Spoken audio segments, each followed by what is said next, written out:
Edward Teacher, picture this. You walk into a dive bar in the 18th century Caribbean and you ask, who the heck is Edward Teach? They'd straight up tell you he's the devil himself, a stone-cold terror, and your only shot at survival is to throw your hands up the second you see him. So why the crazy fear? Pour yourself and me a shot of rum, and let's kick back and remember how this dude lived and died. Our story about Edward Teach starts with him under the command of Captain Benjamin Hornigold, a privateer doing work for Her Majesty.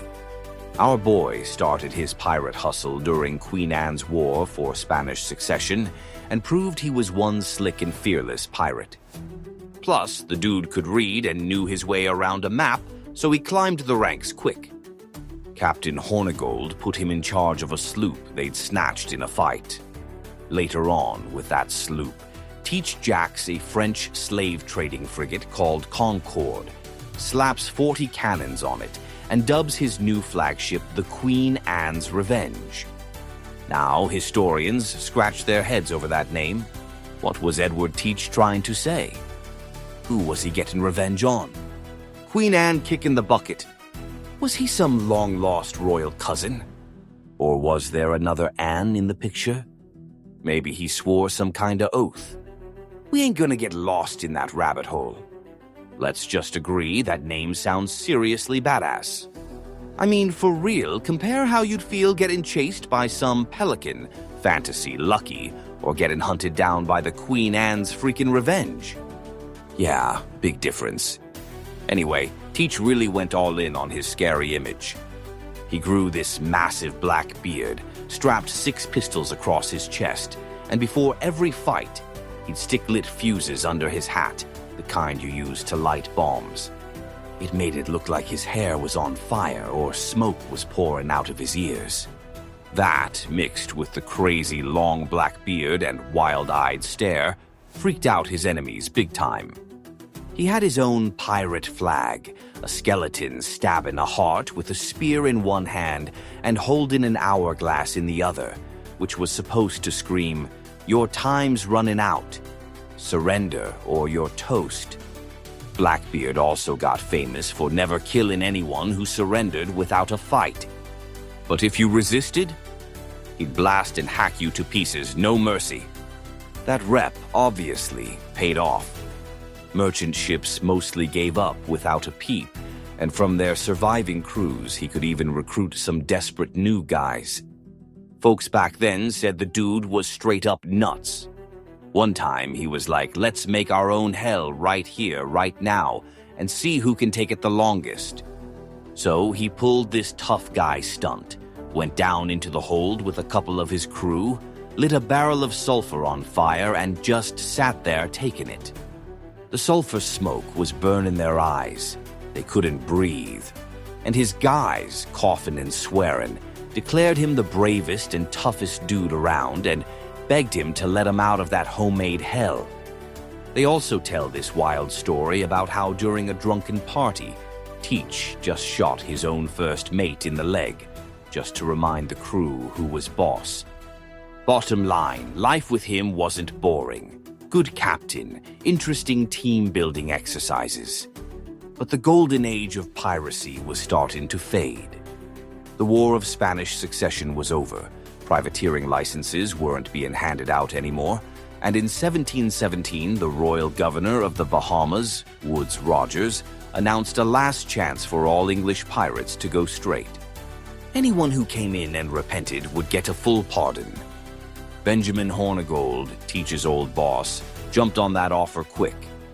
He got his slate wiped clean, but Blackbeard was still an outlaw, though now he was his own boss. He had a bunch of wild adventures after that, captured and burned a ship just 'cause it came from Boston. He even blockaded Charleston harbor once, snatched some big-shot gentlemen, and demanded a medicine chest as ransom. Tons of stories, but let's save the details for another time, 'cause we're heading into Blackbeard's last raid. Near the Bermuda Islands, he ran into 2 French ships, one loaded with cocoa and sugar, the other empty. Teach fired a warning shot, hoisted his famous flag, and the Frenchies were quick to take his generous offer. The first ship with the goods went to the pirates, and its crew hopped onto the empty one and sailed off.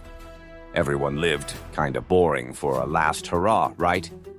But stick with me. Blackbeard sails into Bath, North Carolina, and tells Governor Charles Eden that the loaded ship just drifted into the sea without a crew. The governor didn't see any reason to doubt good old sailor Edward Teach, but he did find 60 chests of sugar showing up in his warehouse. He acknowledges Teach's service to the crown, forgives his past little oopsies, and registers his ship with the Admiralty. Teach quits pirating, buys a house, marries a plantation owner's daughter, and starts getting used to the high life, hanging with the local fancy folks and throwing his own swanky parties. That's where our story could have ended, happily ever after. Who'd want to dig into the past of such a respected dude? Yeah, he was a corsair, so what? It was out of love for his country, right? Okay, he was fierce and scary, but you gotta be tough to survive in the new world. But now look at him, buddy-buddy with the governor, owning a plantation. He's a winner in life, you're just jealous. Yeah, that's probably how it would have gone down if Blackbeard was a normal dude. But he was a stone-cold psycho and couldn't kick the habit. Armed to the teeth, he'd take his Admiralty-registered ship out to sea to trade, swapping goods and supplies at seriously unfair rates. Sometimes the captains of the other ships didn't want to trade, but after a little persuasion, they'd just hand over the goods for free. Of course, complaints about the mayhem were flooding the governor's office, but Mr. Eden just turned a blind eye, saying, "I don't see anything illegal. Just a respected businessman trading with you." So the merchants decided to ask the governor of Virginia, Mr. Spotswood, for help. Spotswood outfitted 2 merchant sloops, put some Navy sailors on board, and put Lieutenant Robert Maynard in charge. The operation was top secret.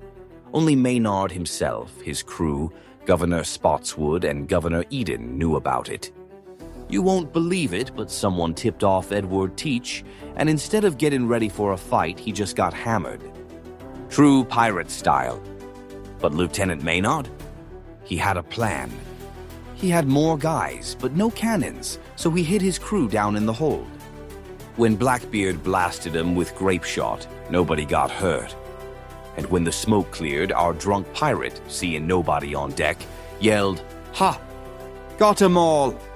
All right, boys, let's go," and led the boarding party himself. Well, from there it was just a matter of skill. Navy sailors were way better trained for combat than a bunch of pirate riffraff. When Edward Teach got cut down in the fight, his crew, loose in their captain, surrendered right away. Lieutenant Maynard chopped off Blackbeard's head, stuck it on the bowsprit of his ship, and sailed around with it for a good while, proud of his trophy. In the pirate's cabin, they found letters and documents proving his connection to Charles Eden. A scandal broke out, investigations started. The government made it clear they were gonna crack down on pirates, even in the outhouse. The war was over, and they could use the experienced Navy for law enforcement. And that's how the era of the wild Caribbean kinda ended. Yeah. All right, landlubbers. The rum's gone. I'm outta here. Be careful out there. Don't get behind the wheel drunk. Don't tell anyone the pin to your treasure map. And remember, the winner ain't the one who wins the most, but the one who knows when to bail. Fair winds.